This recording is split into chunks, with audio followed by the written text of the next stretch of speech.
نحمده ونصلي على رسوله الكريم اما بعد فاعوذ بالله من الشيطان الرجيم بسم الله الرحمن الرحيم رب اشرح لي صدري ويسر لي امري واحلل عقدة من لساني يفقهوا قولي۔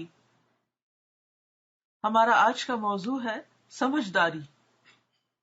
الدارمی نے حضرت انس کے واسطہ سے نقل کیا ہے کہ رسول اللہ صلی اللہ علیہ وسلم نے فرمایا، المؤمن کیس فطن، مومن دانا اور سمجھدار ہوتا ہے،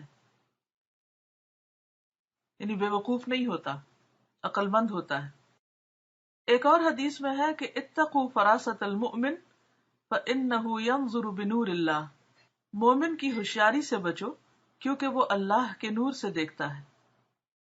اس کا مطلب یہ نہیں کہ ہوشیاری اور سمجھداری کوئی نسلی یا گروہی صفت ہے، کہ کسی خاص قوم کو یا کسی خاص نسل کو یا کسی خاص خاندان کو زیادہ ملتی ہے اور دوسرے کو نہیں۔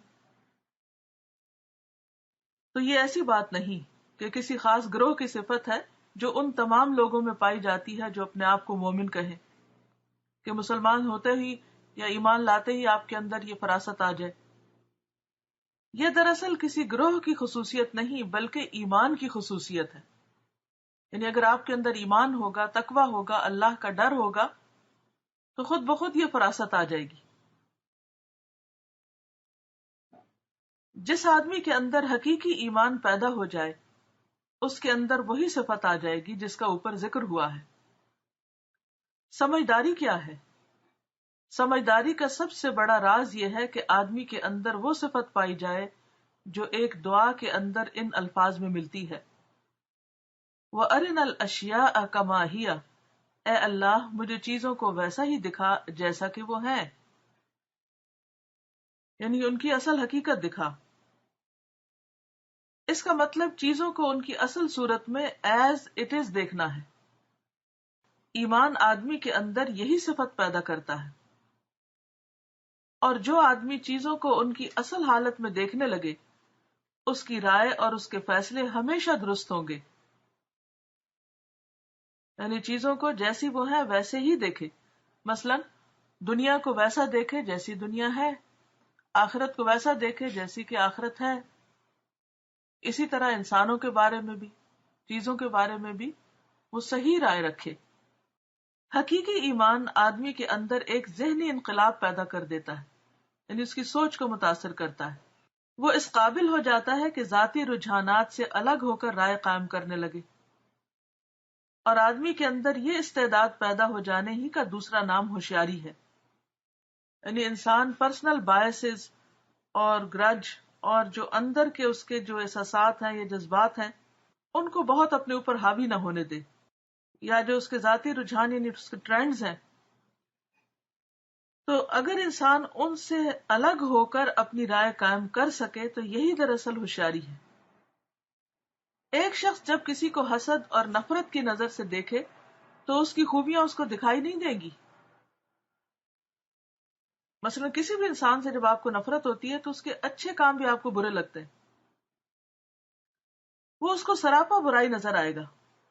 اس کے برعکس ایک آدمی کسی کو محبت اور عقیدت کی نظر سے دیکھنے لگے تو اس کی برائیاں اس کی نظر سے اوجھل ہو جائیں گی، وہ اس کو سراپا اچھائی کی صورت میں دیکھے گا، حالانکہ برائیاں موجود ہوں گی اور وہ اسے نظر ہی نہیں آئیں گی۔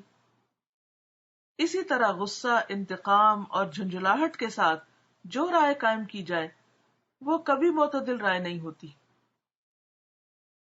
یعنی اگر آپ اینگری پرسن ہیں اور آپ کے دل میں ریونج کے جذبات پل رہے ہیں کہ کسی نے آپ کو ہرٹ کیا تو آپ اسے ہرٹ کر کے چھوڑیں گے، کسی نے آپ کو تکلیف دی تو آپ اسے تکلیف دے کے چھوڑیں گے، اور اسی کے بہانے ڈھونڈتے رہتے ہیں کہ کہاں میں انتقام لوں۔ اور اسی طرح انسان جب جھنجھلاتا ہے یعنی کسی سے اریٹیٹ ہوتا ہے تو اریٹیٹ ہو کر جب انسان کسی چیز کو دیکھتا ہے یا کسی انسان کو دیکھتا ہے اور اس کے بعد جو رائے قائم کرتا ہے وہ بھی کبھی صحیح رائے نہیں ہوتی، اعتدال والی، انصاف والی نہیں ہوتی۔ کسی خاص کیفیت کا آدمی کے اوپر غلبہ ہو جائے تو وہ اس کے بارے میں درست رائے قائم کرنے سے قاصر رہے گا، حتیٰ کہ انسان کے جو جسمانی کیفیات ہیں وہ بھی اگر اس کے اوپر حاوی ہو جائیں تو بھی انسان کسی معاملے میں صحیح فیصلہ نہیں کر سکتا۔ اسی لیے کہا گیا نا کہ جج کو اگر بھوک لگی ہو یا وہ غصے کی حالت میں ہو تو وہ فیصلہ نہ کرے، کیونکہ پھر وہ کیفیات اس پر اثر انداز ہو جائیں گی۔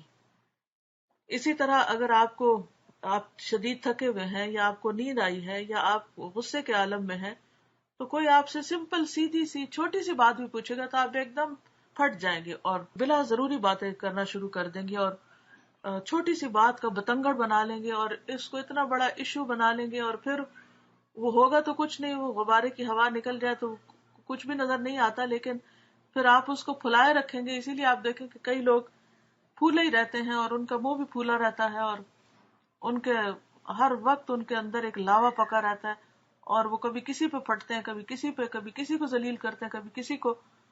تو ان ساری کیفیات سے پناہ مانگنی چاہیے اور اللہ تعالیٰ سے دعا کرنی چاہیے کہ اللہ تعالیٰ ہمیں واقعی عقل اور سمجھ عطا کرے اور چیزیں جیسی ہیں ویسی ہی ہم دیکھیں، ورنہ کیا ہوتا ہے کہ انسان غلط فہمی کا شکار ہو جاتا ہے۔ ایک شخص کوئی بات کسی نظر سے کرتا ہے، کسی ایک خاص اینگل سے کرتا ہے، اور آپ کے ذہن میں اس کے خلاف کوئی نفرت یا حسد یا غصہ چھپا ہوا ہے، تو آپ اس کو ہمیشہ الٹے معنی پہنیں گے، نہیں اس کا تو مطلب یہی تھا۔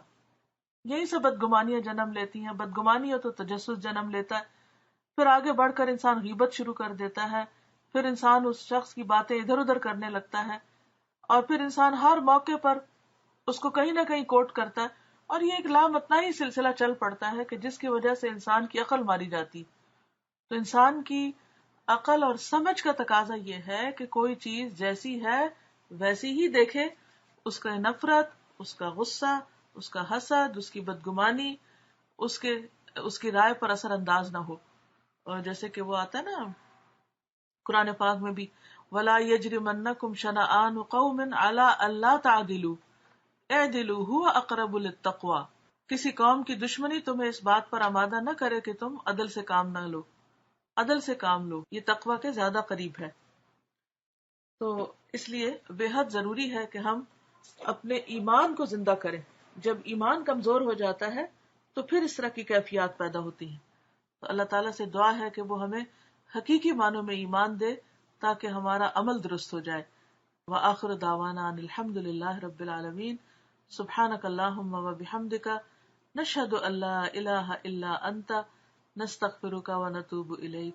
السلام علیکم ورحمۃ اللہ وبرکاتہ۔